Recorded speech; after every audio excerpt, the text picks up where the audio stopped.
فرمایا گیا کہ دعائیں دو قسم کی ہوتی ہے۔ ایک وہ دعائیں ہیں کہ جو روزمرہ کی جو چیزیں ہوتی ہے، کھانے سے پہلے کی دعا، کھانے کے بعد کی دعا، بیت الخلاء میں جانے سے پہلے کی دعا، نکلنے کی دعا، گھر سے نکلتے وقت کی دعا،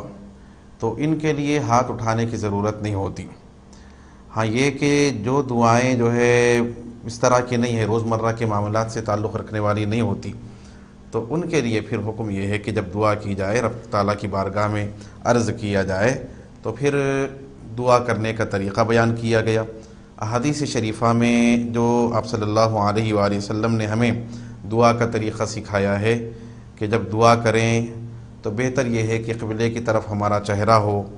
دو زانوں بیٹھیں، بندگی کا اور عاجزی کا اظہار ہو، کیفیت میں عاجزی کی کیفیت ہو، خشوع و خضوع کی کیفیت ہو، اور ہاتھوں کو اٹھائیں۔ اور ہاتھوں کو اٹھانے کا طریقہ یہ بیان کیا گیا کہ سینے تک ہاتھ کو اٹھانا چاہیے۔ ہاں کوئی گڑ گڑانے اور یہ خاص طور پہ جیسا کہ ہوتا ہے کہ بارش طلب کرنے کے لیے، نماز استسقاء وغیرہ کے لیے کہا گیا کہ پھر کاندھے تک اٹھانے کا بھی ذکر ہے، لیکن نارمل جو دعا ہوتی ہے اس میں سینے تک ہاتھ اٹھانے کا بیان ہے۔ اور فرمایا گیا کہ ہتھیلیوں کو اس طرح سے رکھیں کہ تھوڑا رخ ان کا چہرے کی طرف ہو، کیونکہ دو حدیثیں بیان کی گئی، ایک حدیث میں یہ ہے کہ آسمان کی طرف رخ ہونا چاہیے، ایک حدیث میں ہے کہ چہرے کی طرف، تو دونوں کا لحاظ کیا جائے کہ آسمان کی طرف بھی ہو اور تھوڑا سا چہرے کی طرف بھی ہو۔ اور پھر دونوں ہاتھوں کے درمیان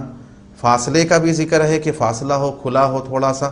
ایسا نہیں کہ نعوذ باللہ اللہ کی رحمت گریں گی تو جو ہے بیچ میں سے چلے جائیں گے، ایسا ہونے والا نہیں ہے۔ کوئی رحمت جو ہے کوئی جسم والی چیز نہیں ہے کہ گر جائے، لیکن یہ بھی ذکر ہے کہ دونوں ہاتھوں کو ملا کر بھی رکھا جا سکتا ہے۔ دونوں روایتیں آپ موجود ہیں، دیکھنا چاہتے ہیں تو آخر کی جو کتاب ہے کتاب الآداب، اس کے اندر دعا کے جو آداب ہیں تفصیل کے ساتھ، عربی عبارت، اردو ترجمہ اور پورے حوالے کے ساتھ اس کے اندر ذکر موجود ہے۔